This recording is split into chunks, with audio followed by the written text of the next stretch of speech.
Bonjour à tous. Vous allez devoir installer sur votre hélibolide un certain nombre de composants que le collège peut vous fournir. Alors la première question que l'on peut se poser est donc quels sont les composants qui sont disponibles dans la salle de technologie. Alors dans la salle de technologie, vous allez trouver des composants dits de propulsion, c'est-à-dire en fait c'est tout ce qui concerne l'hélice. Alors vous aurez le choix entre plusieurs modèles d'hélice qui vont se fixer sur un moteur électrique, moteur qui lui-même s'installera sur un petit crochet, ce que l'on appelle un berceau. C'est le berceau qui fera la liaison donc entre le moteur et l'hélibolide. Vous allez avoir également un choix à faire parmi des composants d'alimentation électrique.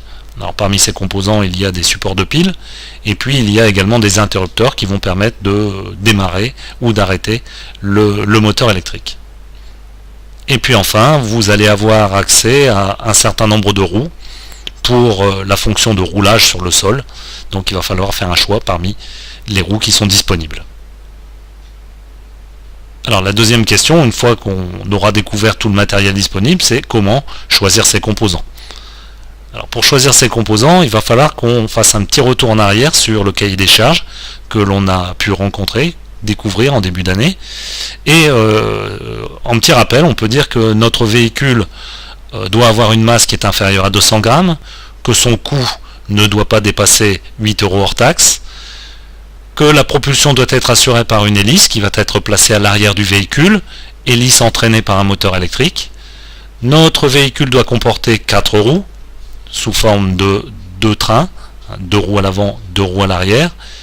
Les dimensions maximales du véhicule ne doivent pas dépasser 22 cm de long, 15 cm de large et 15 cm de hauteur. Et la création doit être originale, c'est-à-dire notre véhicule ne doit pas calquer un modèle qui pourrait exister dans le commerce. Alors comment choisir ? Eh bien pour ça, on va être obligé de faire une série d'essais. Chaque composant va devoir être pesé, mesuré. Il va falloir qu'on teste l'efficacité de ces composants. Et puis également, il va falloir choisir les composants en fonction de l'esthétique que vous voulez donner à votre bolide. Alors pour pouvoir réaliser tous ces essais, il va falloir qu'on soit bien organisé. Il va y avoir 3 séances pour tester tout le matériel.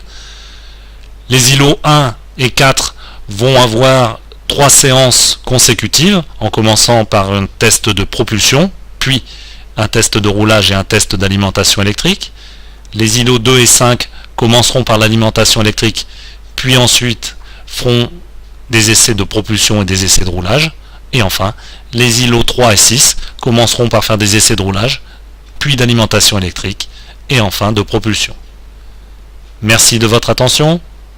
À bientôt.